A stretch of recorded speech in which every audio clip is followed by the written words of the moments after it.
Le code de déontologie européen de la franchise a bientôt 50 ans. À côté de la loi Doubin, et souvent cité en même temps comme une référence, il y a donc ce fameux code de déontologie européen de la franchise.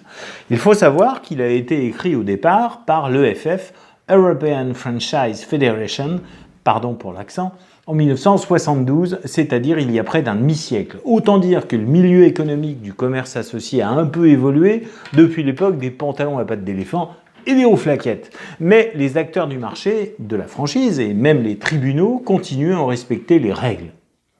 Depuis 46 ans, plusieurs mises à jour ont bien été faites, mais le texte de base est resté rigoureusement le même. Alors, il faut que vous sachiez qu'il est important ce texte, malgré tout, parce qu'il est quand même censé s'appliquer dans tous les pays d'Europe qui ont une association adhérente de la Fédération européenne de la franchise.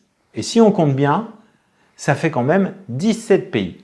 Ce document se veut principalement un code de bonne conduite pour les franchisés et les franchiseurs. Mais il reste, à notre avis, trop subjectif et vague sur beaucoup de points. Par exemple, le franchiseur s'engage à utiliser tous les moyens raisonnables pour empêcher une utilisation illicite de son savoir-faire par des concurrents.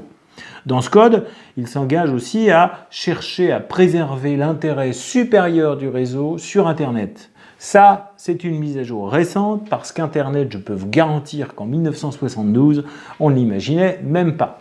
De son côté, le franchisé doit, selon ce code, toujours collaborer loyalement à la réussite du réseau et y consacrer ses meilleurs efforts. Plus généralement, il s'engage à agir loyalement. Une nouvelle fois, qui est capable de décider de ce qui est raisonnable, loyal ou meilleur? Conclusion. S'il a le grand mérite d'exister, à notre avis, ce texte devrait être mieux adapté à notre époque et au commerce associé d'aujourd'hui. Donc, révisé et élargi. Relisez-le attentivement et tiens, n'hésitez pas à nous faire part de votre avis sur la question. Et je vous ai dit ça, comme d'habitude, en totale franchise.